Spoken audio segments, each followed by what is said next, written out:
fucking sick, man. Yeah, but can you imagine waking up to somebody putting their foot on your chest, ripping? Mm-mm. How about she was still barely conscious when he was having sex with the hole in her? Yeah. Yeah.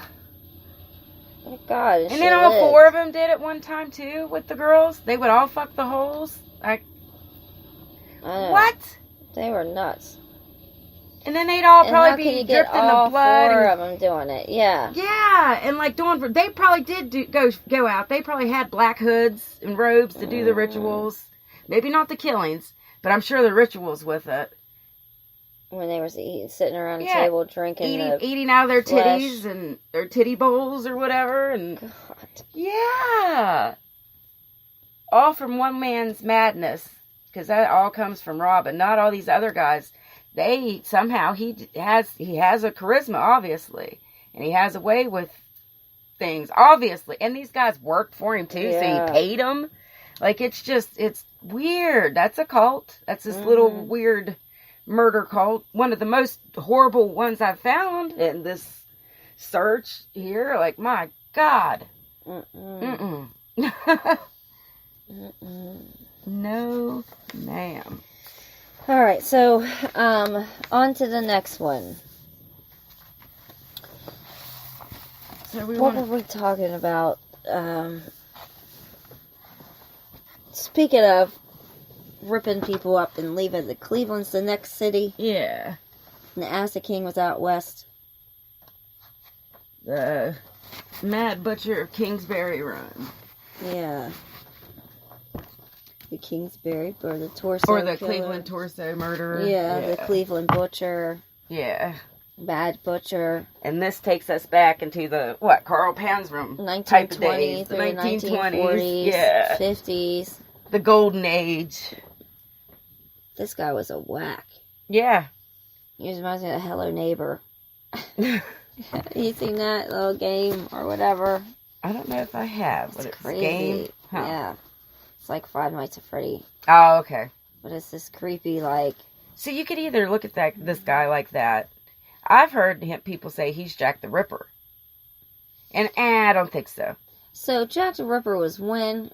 Same, would have been same time frame. 1800s. Yeah, it is. Late 1896 or something. Okay. And this is like 1919, 1920 when it first starts, right? 20s. Yeah, because they kept finding them in the marshes. Yeah, and they say H.H. Holmes, though, too. There's all kinds of people they say that Jack the Ripper is.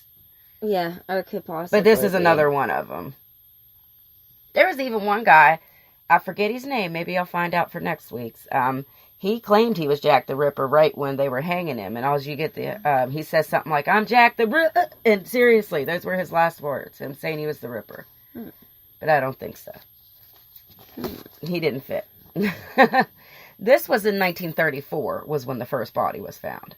So this would have been, a couple little boys found half of a woman's body. Yeah, and he would set them up under trees, and their heads would be somewhere else, but in the general area. But he liked men more. Like, they found more men bodies. His co-workers and shit on the railroad. Railroad people and homeless people kept coming up. Yeah, they keep just finding, torsos. And if it was a man's body, it would be castrated and mutilated, too. He was, a hitman. But why would he take the dicks? Why would he take the dicks? Maybe the dicks were Do you still think he there. had a jar of dicks? Maybe He probably had a bathtub of dicks. And that was what the stuff in the swamp ate and fed off of. I don't know. I think he took the dicks because I think they said that there was proof of surgical removal. No, that's why Elliot Ness is involved in this case, and he thinks his guy. And the guy always committed himself. He tells it like a back and forth game with the killer. In his biography, they're saying this case always haunted him because he could never get a conviction. It was a spot on his perfect record too, because he's Elliot Ness. That's the Untouchables. That's the golden age of everything was around these times, and he was running his part of it. So he chased him down. The guy even left a body near Elliot Ness's office, probably 200 yards away. He left a body that one of his later victims, when Like Elliot Ness burned down the whole hobo town down by the river. He ordered the cops. It was like a controlled burning of the whole shanty town. And then everybody that came out of the houses, they would arrest. Trying to catch this guy. And fingerprint all of them. That was his way of getting them. Isn't that really? I bet there is. But isn't that smart? That way he could get every single one of those people that was down. Because they thought of... Because those were the victims. So he could had everybody's fingerprints on record. And then they would release them or hold them if they had other warrants or whatever. But burned all their houses down. That's the statement he was making. So then the killer leaves a body outside of his place after that. Like, haha, you know. So that's why he thinks it's this son of this rich kid. I forget his name, and I feel bad right now for not remembering his name. Maybe that's who Dandy is in American Horror That's Story. what I kind of thought of. But he thinks it's this rich kid. And he said every time that he would question the kid, because he has questioned this guy.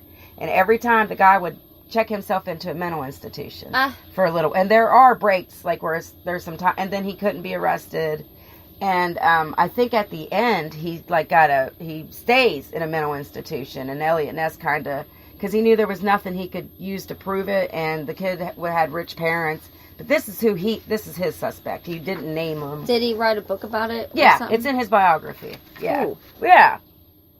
So he already has his own. Let me see here. No. Yeah, okay. Here's what it says in here. The kid is, hang on. Blah, blah, blah, blah, blah. The real culprit was a mentally unstable pre-med student, the scion of a prominent Cleveland family. Yeah. The killer eluded arrest by having himself committed into a mental institution where he died of natural causes in the early 1940s. And this was 1934. So he would have died probably like 6 years later anyway. So maybe Elliot Ness was okay with... That's who he thinks it was. Because anytime this guy was in the institution, the killings they would stop. So that was like his proof for him. Yeah, and he would know more about the case than anyone. It was like a game to him. Yeah. Man, maybe he didn't want to kill women because he just killed to kill. I think he had a fascination with ding-dongs, is what I think. And maybe he killed women just to kill, because he still killed anyway. But he probably preferred men. I don't think it was sexual. Why would he cut off the dick if it's not sexual? I just see it because as it's something else hanging off of the... Now, see, I did think this because he's obsessed with the torso. Yeah. And he cuts heads. Like his fetish is the human torso. So an appendage, he cut off all the appendages. So I guess the penis would be an appendage. Yeah, it's external. Yeah, because he likes the torso.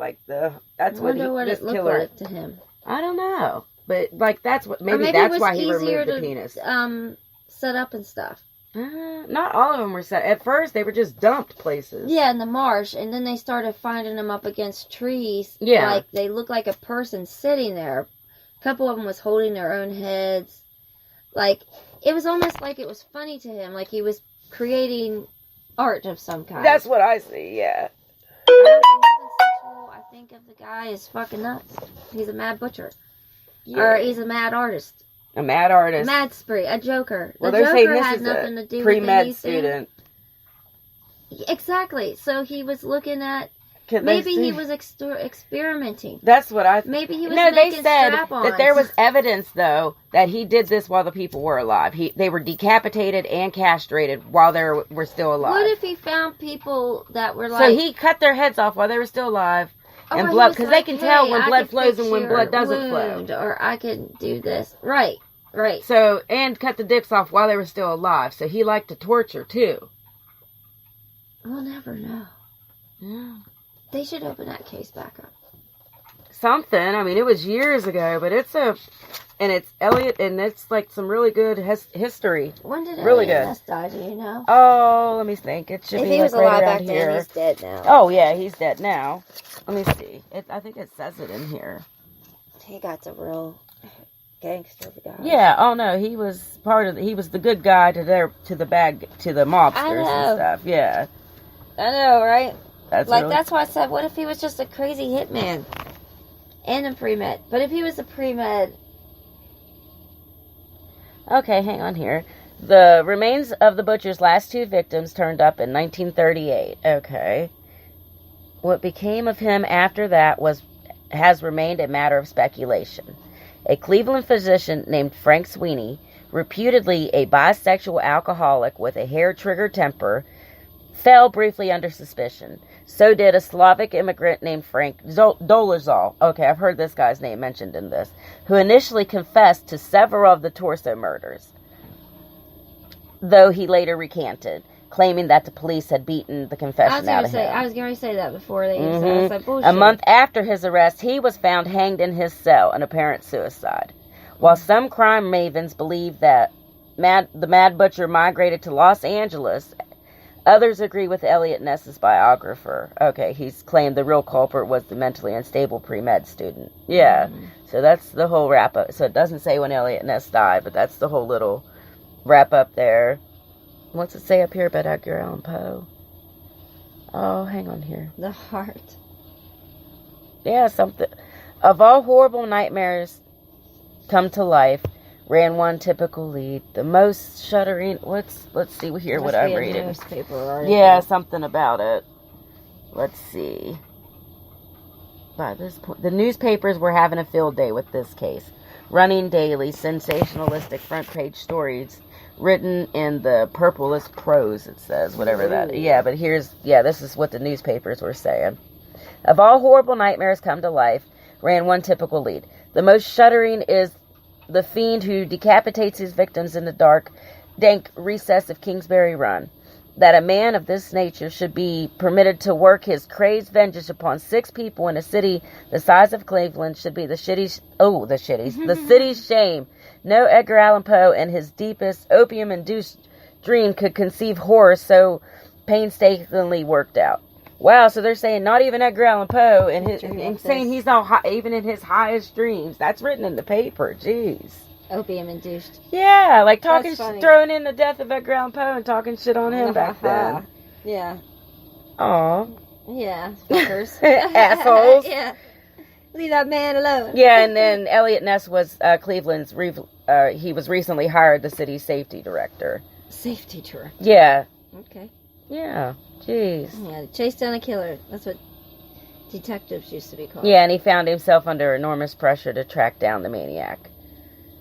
Dubbed the Cleveland Torso Killer and the Butcher of Kingsbury Run. Yeah. They offered rewards, full-time efforts of 24 detectives, including... Dang. Yeah, like... They interrogated hundreds of suspects and pursued, weirdo countless leads. Yeah. Well, like I said, he burned down their whole town. Jesus. Yeah. Hobos. Die, hobo. Well, no, it's really smart, though. Out. Yeah. He did. So then he could fingerprint them all to catch the guy. So if this guy's there right now at this time, the next time we maybe find a print somewhere at the crime scene, we'll have the guy on record. It was. So they must have thought he was a hobo at once. Yeah, because those were the victims, so they thought he hung there. Yeah, that was a really good suspicion that he was one of them. See that. Yeah, but it was somebody who just drifted through there. And then eventually Dandy. It changed. Elliot Ness's. Yeah, I think Dandy. I love Dandy. He was the best. That was a good season. Jerk. Yeah. The show sucks nowadays. I didn't even watch the new one. It's better than the last one. I couldn't get down. It pissed me off. I'm not going to get. I didn't even watch all of it. Fucking dumb fox. It was just them banging each other. Him banging everybody. And all the Trump this and this and that. And I was it was too much. Yeah, right away. Right away. During it happening. Like, how about predictive programming, you dicks? Yeah, no, that's exactly what that was. You dicks. Or like they made the Omen movie just because the date was going to be 666. June 6th of 2006. Yeah, they made a movie just to make money on that date. It doesn't matter if you believe, they believe. Or if something's funny in a movie, I'm like, I laugh at it, and then I feel like that laugh was stolen from me because I know like 12 people wrote that, and they decided it was funny for me or something. Yeah, like I'm weird like that. Yeah, that's why I watch true shit. Or like where I'm like, yeah, of course it's good. It's supposed to be good. It's written to be good, like that. I always comment on the writing style anyway. We were always critics like that. It bothers me, yeah. Matt's like, why you do that? I'm like, well, it's because it's either good writing or bad writing. I want to know if I could write it better. Yeah. Even though I don't write nothing at all. Yeah. I can't write. I write it in my head. Yeah, I write